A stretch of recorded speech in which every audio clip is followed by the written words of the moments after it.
Hello cruel world, my name is Dr. 𝐏𝐬𝐲 𝐓𝐢𝐻𝐿. I'm a consultant forensic psychiatrist and I'm here to answer your questions on the internet. Let's get started. Question number 1. Is psychiatry a cult which seeks to define people as odd or eccentric? Yes, it is. You got me. No, I'm just kidding. To answer that clearly passive-aggressive question, I would say no, psychiatry is not a cult.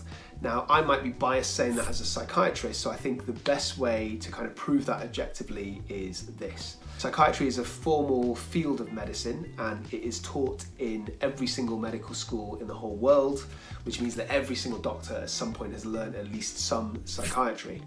It's also formally endorsed, so we have a Royal College of Psychiatrists, we have regulatory boards, we're kind of affiliated or at least recognised by the government, and I don't think those things would happen with a cult.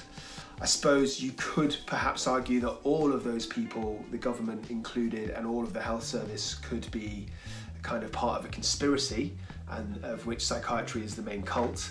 And if you really think that, then I think maybe you're a little bit paranoid, and I think I'll be seeing you soon, mate. And the other bit, whether we define people as being odd or eccentric, no, not really. I mean, there's no point. You can't detain somebody under the Mental Health Act for being odd or eccentric. There's no diagnoses about being odd or eccentric. Actually, there is one, schizotypal personality disorder, but that's for very extreme people who can't function. So that's not mental illness. There's no treatment for it. I personally don't have the time or resources to try and treat somebody that's odd or eccentric.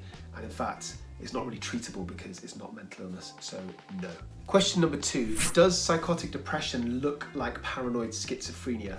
That's a very good question, and actually in many ways they are quite similar. So depression has different severities, mild, moderate, severe.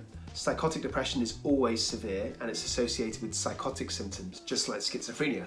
So commonly hearing voices and delusions. In schizophrenia, the delusions tend to be paranoid delusions, whereas in psychotic depression, they tend to be nihilistic.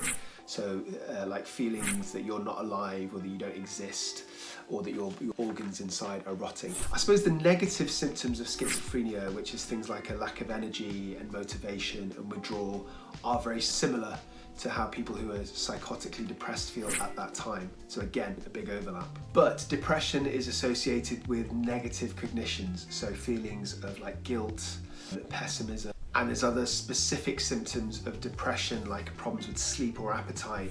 You generally don't have those things with schizophrenia, in fact the opposite. You probably overeat and probably oversleep. Another big difference is that generally speaking, people with schizophrenia function poorly for their entire life. So even when they're not psychotic, when they're in remission, they will struggle cognitively, they will struggle with their independence and functioning.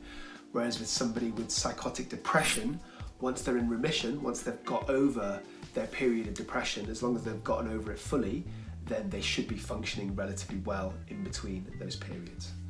Question number 3, how often should an MSE be done on an admissions ward? So an MSE is a mental state examination. It's what we psychiatrists have as the equivalent of a physical examination. So whereas your doctor will put on their stethoscope and he might listen to your chest and look inside your eyes, etc.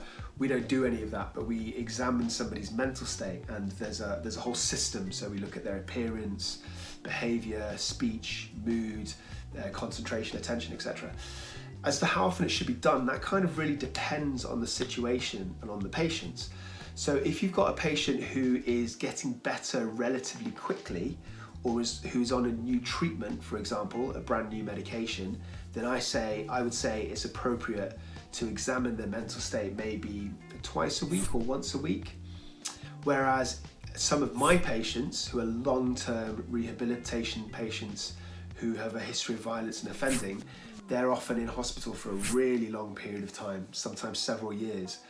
And obviously you should keep an eye on their mental state, but it's unlikely to change from a week-to-week basis. So there's not really much point in doing it every week or every 2 weeks because it's going to be the same. And in fact, arguably, it could hinder you from noticing changes that happen gradually over months. So in those cases, it's probably appropriate to do it maybe once a month.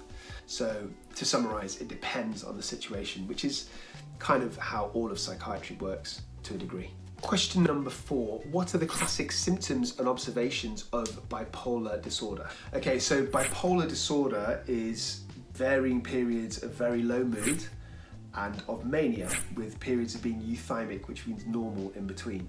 So I think we all know roughly what depression looks like. So that's low mood, low energy, not enjoying activities, negative cognitions and pessimism about the future, problems with sleep, appetite. I think that's relatively well known.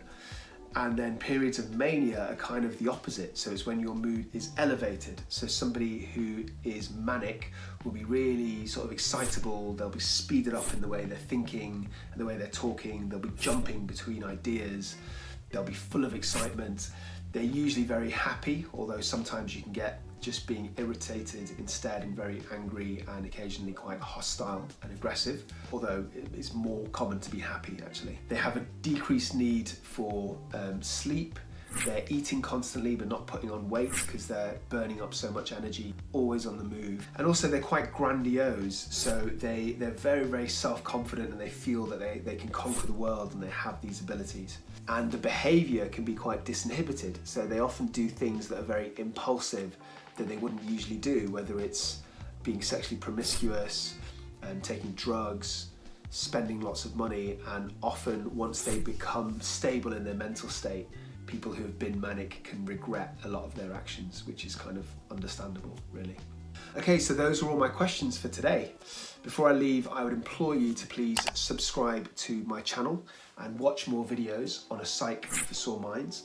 So I cover a range of mental health topics on my channel, some to do with offending and violence, because that's my specialist area, and some to do with like familiar, common mental illnesses that you or your loved ones might have heard of or might have suffered from.